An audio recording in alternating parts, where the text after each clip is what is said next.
Chers téléspectateurs de Mandé TV, merci de nous recevoir chez vous. Aujourd'hui, nous sommes avec un grand du 7e art.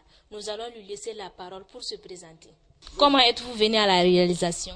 C'est en 1980 que les autorités du Mali ont décidé, le Centre national de la cinématographie, CNPC, à l'époque, Centre national de production cinématographique, CNPC, ont décidé qu'ils vont rehausser le niveau du cinéma malien, qu'il n'y avait pas beaucoup d'intellectuels là-dedans. C'était des gens de bonne volonté qui faisaient le cinéma malien.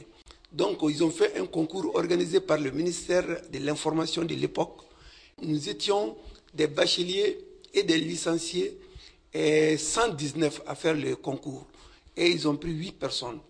Et les 8 là, il y avait Baba Daga de l'ORTM, il y avait Sidi Diabaté, il y avait beaucoup de cadres du cinéma, sur qui le cinéma repose actuellement, qui faisaient partie du lot. Donc on est venu, on devait nous chercher des bourses pour aller faire le cinéma. Malheureusement, le ministre qui avait organisé ce concours-là, on a changé de ministre. Et le ministre qui est venu a dit que ce n'était pas dans ses priorités. Et donc les 8 qui sont venus et qui ont été acceptés, qui ont fait le concours et qui ont passé, donc nous sommes restés comme ça. Bon, maintenant, il y a eu le projet de la télévision nationale. Donc nous, qui étaient venus, nouvellement venus, on était jeunes, on nous a pris, on nous a menés à la radio pour aller faire la télévision à Libye. Donc on a été faire la télévision à Libye 3 mois. Quand on est venu, on a commencé la télévision nationale. On dit que nous faisons partie des pionniers de la télévision nationale. Donc quand je suis venu à la télévision, je faisais la caméra et le montage. Parce que quand on est parti en Libye, on nous a dit, Bouakar, toi tu fais déjà la caméra, mais on a un problème. Et on devait partir de 21 personnes, mais on est parti à 19. Donc il y a des gens qui nous manquent. Est-ce que tu ne peux pas apprendre le montage? C'est comme ça que j'ai appris le montage. Et quand je suis venu à la télévision, je faisais la caméra le matin et le soir, je faisais le montage. Et donc, on restait à la télévision jusqu'à la nuit pour monter. Donc, les gens nous ont réunis, ils ont dit que la télévision malienne risque de s'arrêter. Parce que tout le monde a dit qu'on n'a pas les moyens, qu'on essaie de lancer là-dessus. Donc, faites tout pour que ça ne s'arrête pas. Donc, moi, j'ai resté avec les Djibril Mbodj, les Baba Daga, les Tchona Machekone, pour monter des films et des documents qu'on faisait.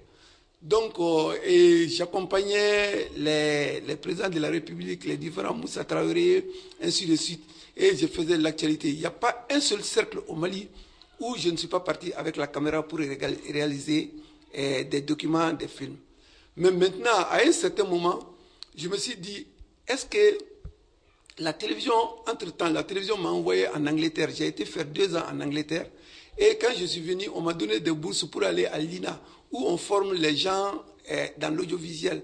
Je suis parti plus de 6 fois à l'INA à Paris. C'est des bourses de 4 mois. Le gouvernement français donne au gouvernement malien. Souvent, c'est des bourses qui coûtent 20 millions et qu'on a donné au Mali. On met l'octroi pour aller. Souvent, j'ai 18 personnes, 18 intervenants comme formateurs. Donc, j'ai été formé plusieurs fois à la télévision française et à la télévision belge, ainsi de suite. Donc, la télévision canadienne. Donc, j'ai reçu beaucoup de formations. Donc, je peux dire que toutes les séries et les productions que je suis en train de faire, c'est le fruit et le résultat de ces formations que le gouvernement malien m'a donné. Combien de films vous avez réalisés? Bon, j'ai fait beaucoup de films.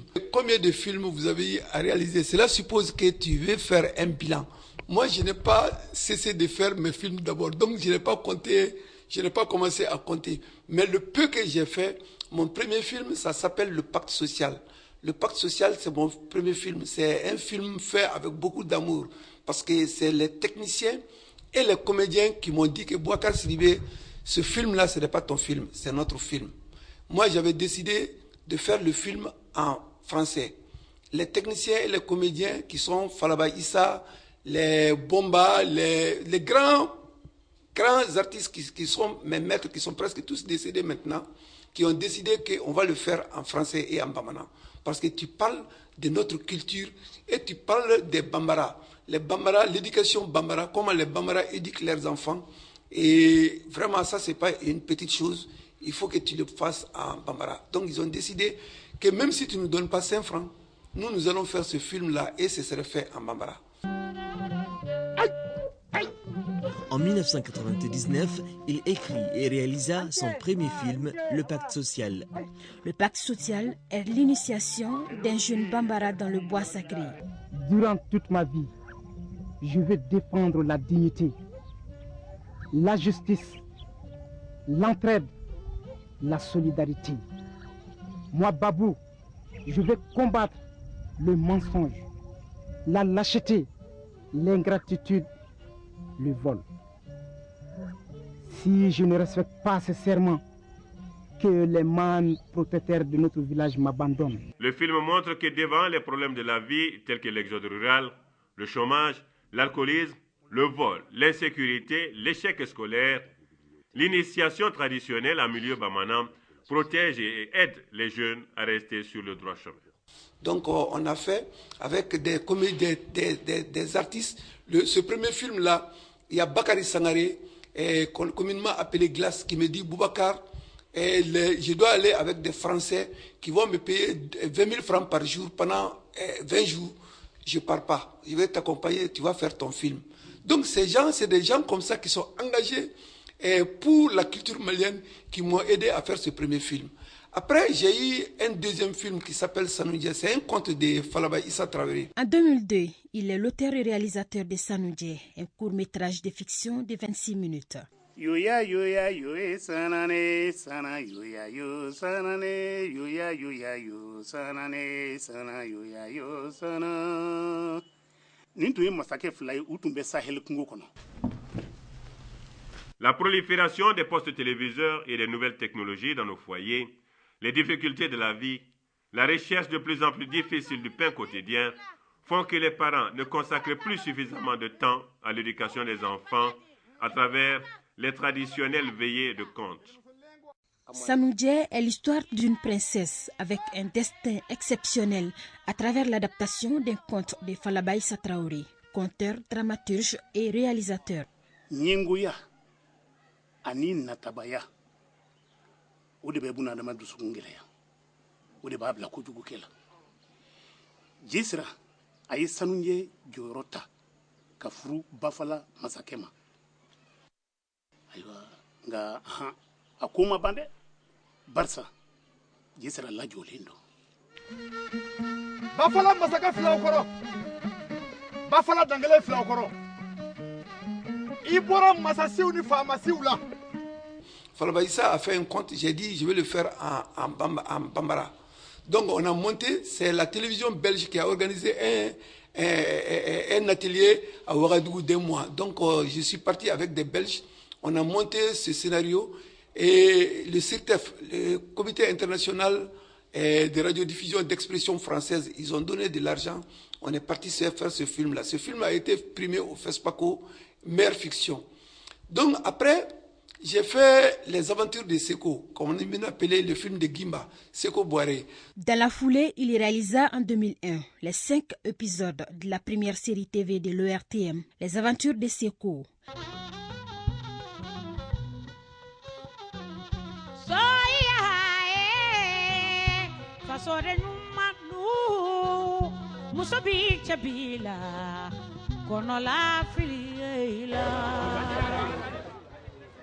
Simple villageois, Seko se fait voler sa femme par un séduisant citadin. Et le voilà parti pour la capitale, emportant l'unique bien que sa femme lui a laissé, une bouilloire. Mais arrivé à l'autogare, la bouilloire a disparu. Les démêlés avec le chauffeur l'amènent à la police, où, grâce à son neveu Bamoussa venu à la rescousse, Seko évite de justesse la prison.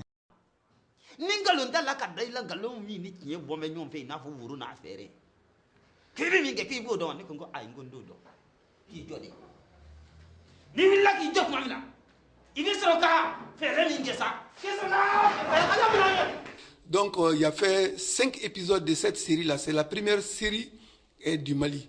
Après, j'ai fait un film sur la santé mentale. C'est les fous qui sont à l'abandon. Ce n'est pas bien. Donc j'ai croisé des fous qui sont en ville. On dit que c'est des des gens de bonne famille, mais du jour au lendemain qui se retrouvent en ville, en rayon. Donc c'est des gens comme toi, comme moi, et du jour au lendemain, on peut tous devenir comme ça. Donc j'ai fait un film d'interpellation qui s'appelle Le Fou du village, entièrement financé par l'ORTM. 2007, Boubacar se penche sur la question mentale avec Le Fou du village, un téléfilm de 60 minutes. Fou du village, c'est le tout nouveau téléfilm de fiction de l'ORTM. Dans ce film, les habitants du village de Fatobougou célèbrent la journée de la folie à leur manière en guise de solidarité avec les malades mentaux. Ce téléfilm de 50 minutes produit par l'ORTM a coûté 25 millions de francs CFA.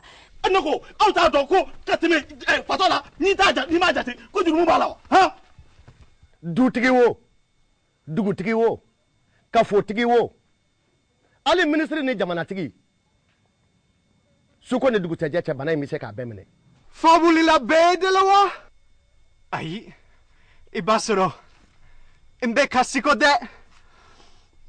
Isabel anka kanka boya mogo dunaudo ube fekidu uye inka fini bona kabila baramakono kataka tsigi tazumaka wallahi uba fikandun e demoni nege dona ne yerela sukaro reveila walima koko reveila Bon, du coup, je me suis lancé comme c'était le truc de série.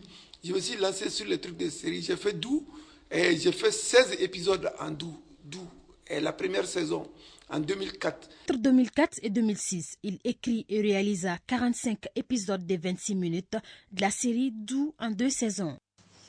Ici Koumari. Madame, bonjour. Bonjour. Comment allez-vous? Ça va bien. Vous allez bien? Oui. Prenez place, s'il vous plaît. Je voudrais dire, par rapport à Dou, on a tenté une expérience. Parce que moi, on m'a dit toujours que les Maliens ne savent pas faire des films en français. J'ai dit non, et pourtant ils montent des pièces. Moi, j'ai vu des pièces, ils les font en français. Donc pourquoi ne pas tenter un film qui va parler de nous en dehors du Mali? Tu as raison de dire que l'égoïsme et l'intolérance font que les hommes ne s'entendent pas. Tu as 3 épouses et tu ne veux pas que je cherche un second époux. Et tu prétends m'aimer. Le Mamachi. Après, tout le monde, les gens m'ont interpellé, ils m'ont dit, Boubacar, c'est très bien, pourquoi tu ne fais pas? C'était la première série malienne qu'on faisait en français. Donc j'ai dit, on va le faire. On a fait la 2e saison qui fait 30 épisodes. Et 30 épisodes, on a tourné. Après, je me suis dit, et tous ces mots qu'on dit là-dedans, est-ce que ça n'existait pas il y a des années? Donc j'ai dit, on va faire une série où, au temps des rois de Ségou, quand j'ai dit, je vais faire les rois de Ségou, j'ai dit, mais je ne vais pas parler des rois de Ségou et à l'arrivée des Blancs. Je vais faire à la création du royaume Bambara de Ségou et à son apogée. À son apogée, c'est le règne de Da. Au moment où Da est au pouvoir, et Da, le royaume de Bambara était à son apogée. Entre 2010 et 2012, il écrit et réalisa la première série historique du Mali sur le royaume Bambara de Ségou.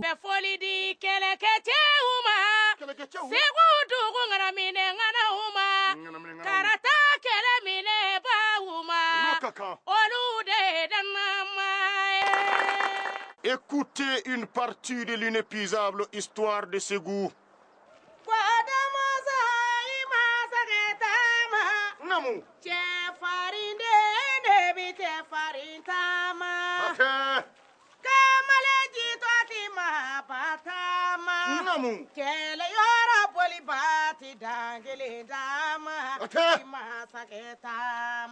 Je raconte l'histoire de nos ancêtres afin que la vie des anciens nous serve d'exemple. Car le monde est vieux, mais l'avenir sort du passé. Donc j'ai fait un film qui s'écoulait entre 105 ans. Bon, les 105 ans là, ça traitait le roi Bambara de Ségou. Donc j'ai fait 4 rois. Donc après le roi de Ségou, je me suis dit, pourquoi ne pas faire une autre série urbaine? Parce que c'était une série historique, ça coûtait très bien. Et les gens m'ont dit d'aller faire les Kénédougou, les Askia, mais ça coûtait cher. Mais pour ces genres de séries-là, il faut que le gouvernement s'investisse dedans. Donc le gouvernement donne l'argent pour qu'on aille faire. parce que c'est une série qui parle de notre rayonnement, qui parle de notre culture, qui parle de qui est le Mali. Parce qu'on donne l'argent pour l'équipe nationale de football, on donne l'argent pour les trucs, mais les choses là où le salon, dans n'importe quel salon, on parle de la culture du Mali, si tu mets la cassette, tu vois que c'est le roi de Ségou, tout.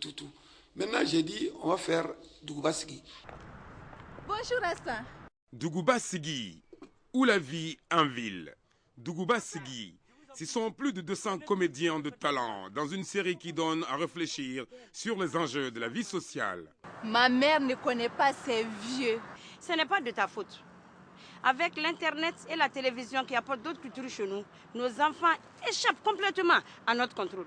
Dougouba Sigui, ou la vie en ville, une réalisation de Bokar Sidibé.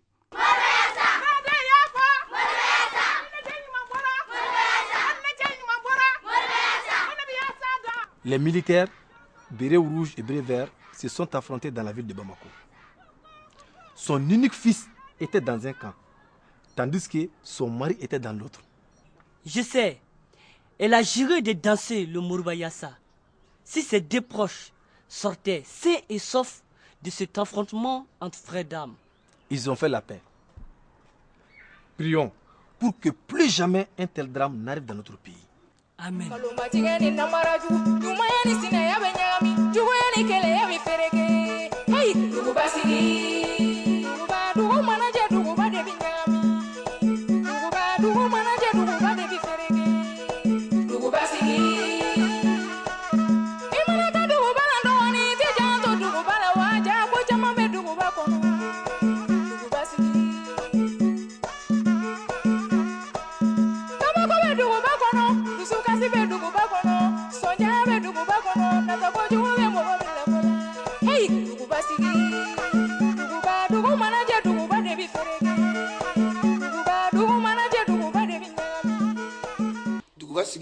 J'ai essayé de démarcher les différents ministres et même le Premier ministre, j'ai écrit à tout le monde, mais je n'ai pas eu de sous.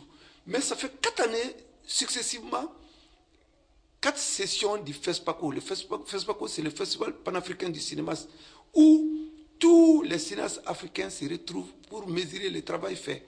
Ça fait 4 fois de suite que moi, j'essaie de me démerder et j'apporte des films. Mais honnêtement, je vois que ces films-là, techniquement, il y a beaucoup, parce que j'ai été bien formé par le gouvernement malien. Mais la suite, c'est que le gouvernement doit me donner des moyens pour parler de notre culture et de parler du Mali. Donc, c'est ce fond-là qui me manque. Donc, j'arrive à me démerder, à faire des films pour qu'on aille représenter le Mali. Et chaque année, ça fait 5 années successivement que ma série est choisie pour aller représenter le Mali. Mais cette série-là, elle est faite avec des insuffisances. Moi-même, je le sais.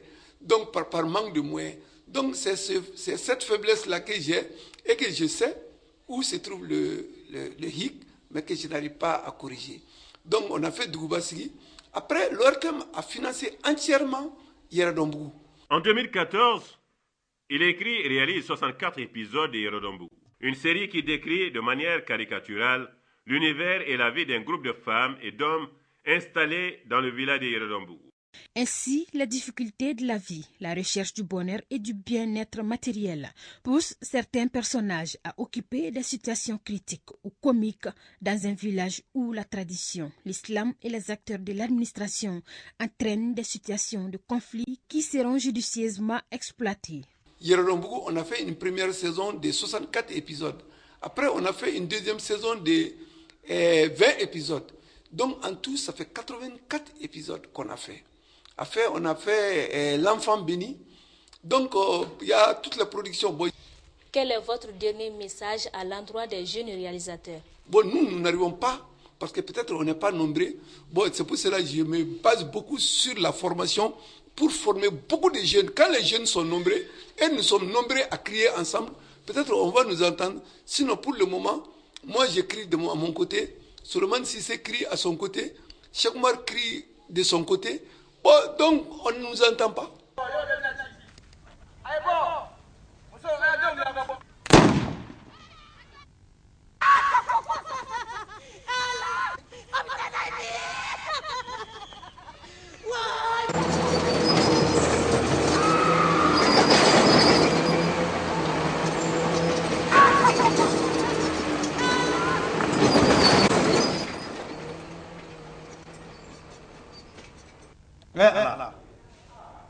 ministre député ani président n'aw ma jɔ jɔyɔrɔ la fosi t'a balawu sa.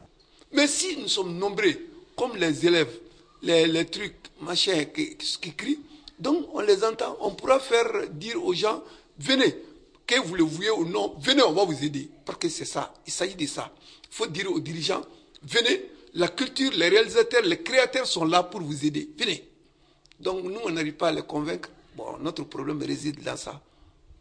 Quel message avez-vous à l'endroit de ces jeunes qui voudraient devenir un jour comme vous? Bon, et l'endroit que j'ai à dire aux jeunes là, c'est de se former. Si tu veux faire quelque chose, si tu ne te formes pas, tu seras toujours à la traîne. Maintenant, nous sommes à la mondialisation. Il y a les Facebook, il y a tout. Quand vous faites un film, vous partez dans les rencontres. Il y a 2 jeunes Maliens qui sont... Il y a Papou Cissé qui a quitté les États-Unis pour aller représenter le Mali en France tout directement. Il y a avec son film là, Dibi. Il y a un autre là, Samaségou, qui est là-bas avec son film pour parler de... Donc si vous n'êtes pas formé, vous ne pouvez pas faire des films pour aller à ces rencontres-là organisées par d'autres pour voir votre culture. Et même pour vous apporter votre culture, vous l'amenez avec des faiblesses. Donc, c'est pas bien. Il faut vous former pour aller sur ces terrains-là. Donc, actuellement, pour aller au FESPACO, il y a à peu près 4 jeunes Maliens qui seront là-bas. Donc, il y en a 2 qui sont plus ou moins mes élèves qui vont représenter le Mali. Donc, c'est une bonne chose. Je les demande de serrer la ceinture. Même tout juste avant votre arrivée, j'ai tenu une réunion avec les 12 stagiaires que j'ai ici. Je les ai dit de serrer la ceinture. Parce que c'est au bout de l'effort qu'il y a la réussite et le succès. Pouvez-vous nous dire les avantages que vous avez obtenus dans la réalisation? Bon, dans la réalisation, quand on me pose la question, quel avantage tu as eu, c'est la satisfaction. Souvent, quand mon film, ma série sort à la télévision nationale, comme Badjene, il y a beaucoup de séries que j'ai oublié de dire, Badjene, Ndronkele, des trucs comme ça. Bon, l'engouement et la joie que j'ai lue sur le visage des gens, bon, ça, c'est une satisfaction. Ça n'a pas de prix pour moi. Il y a 2 choses que, quand j'ai réalisé Ndronkele, c'était avec Batoma Sanogo. Batoma Sanogo, c'est un grand conteur qui a fait un conte. Donc, quand j'ai fait son film, je l'ai appelé, il est parti avec moi à la télévision. On était 2 dans la salle, j'ai mis son film. Lui, il a fait le conte. Moi, j'ai pris le conte, j'ai fait l'adaptation et le film en est sorti. Il y a un film qui en est sorti. Donc, je lui ai dit, Batoma, écoute le truc là. Quand je l'ai mis, il sautait de joie. Moi, j'étais à côté, je frémissais. Ça, il n'y a pas de prix. J'ai eu des prix dans des festivals, des trucs là, les festivals de la fiction TV en France, des tout là. On m'envoyait partout un peu à travers le monde, tu vas faire des films, tu vas... Mais là, il n'y avait aucun prix qui pouvait égaler la joie de Batoma devant le film là que lui il a fait. Bon, donc, il y a plein de petits trucs comme ça que tu fais.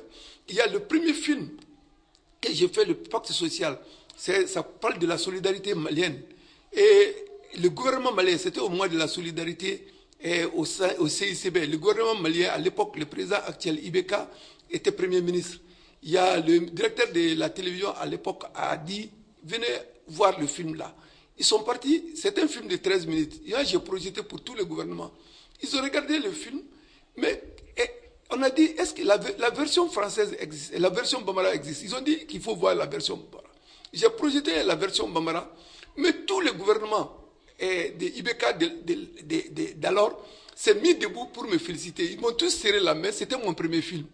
Donc, et du coup, les comédiens et les techniciens m'ont dit, Bouakar, ce film-là, on va le faire en Bambara. Parce que j'avais dit en français.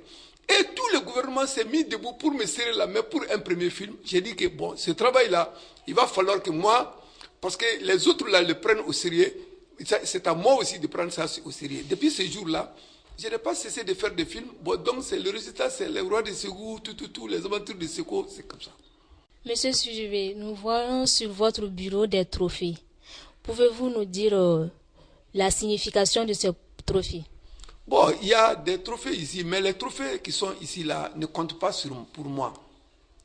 Les trophées que mes élèves gagnent, c'est ces trophées-là qui sont que je considère. Il y a des élèves comme Cheikh Keita, qui est maintenant, qui n'est plus réalisateur. Bon, donc il a choisi de faire un autre métier. Il est parti, il est ingénieur agronome à la CMDT. La CMDT, c'est une bonne chose. Lui, il a eu deux prix à Clap Ivoire. Il a 2 trophées. Il y a Aminata Doumbia qui a remporté 2 prix, 2 trophées. Et c'est une réalisatrice qui a eu 2 prix. Il y a Mariam Kamisoro qui a remporté 2 trophées, qui a 2 trophées avec elle. C'est une de mes élèves qui est venue ici, qui n'apprennent. Tous ces gens-là, quand ils venaient ici, ils ne connaissaient rien dans le cinéma. Donc ces gens-là, Karim Kone, il est venu de la Guinée, tout de Rema, il a un trophée. Il a eu d'autres trophées qui sont ici. Donc quand j'arrive à faire des jeunes, à les encadrer pour qu'ils gagnent des trophées, c'est ces trophées-là qui comptent pour moi. Sinon pour moi, là, à 60 ans, je me dis que je ne compte plus pour les trophées. J'ai un nom dans le pays, les gens me respectent. Vous-même, vous avez eu, à travers mon nom, vous êtes venu. Non, pour moi, ça ne compte pas. C'est les jeunes-là sur qui j'écris pour qu'ils puissent représenter le Mali. Parce que le Mali, tout le monde le dit, les jeunesses, c'est l'espoir du Mali. Les jeunes, c'est notre avenir. Donc, si tu ne t'appesantis pas sur l'avenir, si tu ne fonces pas si tu ne les forces pas à faire de bonnes choses, après, le nom du Mali, c'est pas bien. On ne peut pas dire éléphant, éléphant. Après, t'appeler lièvre, comme on dit. Donc,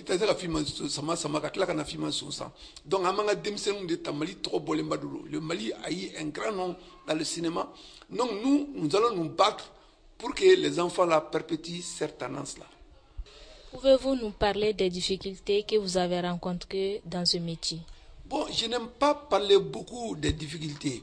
Mais si vous demandez à une femme qui vient d'avoir un enfant, vous dites quelle difficulté elle a eu.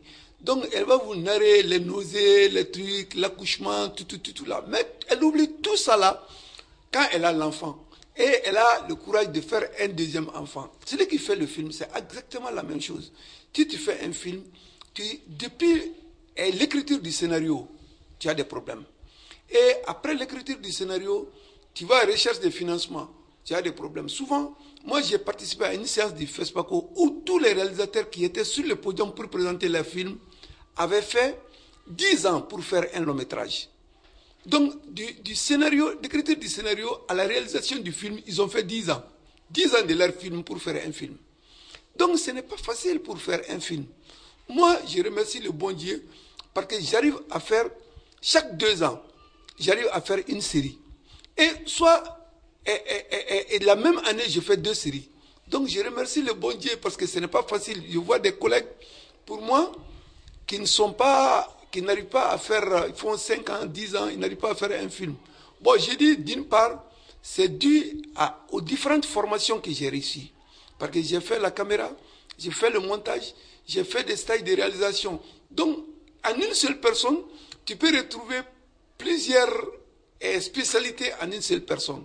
Donc, quand je fais des films, ça m'aide beaucoup. Le problème majeur des réalisateurs, on n'arrive pas à faire comprendre parce qu'ils pensent que si tout est réglé, on va faire le cinéma. Alors qu'il faut faire le cinéma pour t'aider à régler tes problèmes. Donc nous n'arrivons pas à dire ça aux décideurs. Et les décideurs aussi, ils pensent que ce qu'ils font, peut-être qu'ils se trompent, mais ils pensent que ce qu'ils font, c'est ça qui est juste. Maintenant, et quand les gens font les manifestations, ils vont brûler les feux, ils vont casser les feux. Il faut faire un film pour leur dire, non, ne partez pas casser ces feux-là. Votre problème, c'est ailleurs. Les feux-là, c'est payé avec vos impôts, l'impôt de votre père.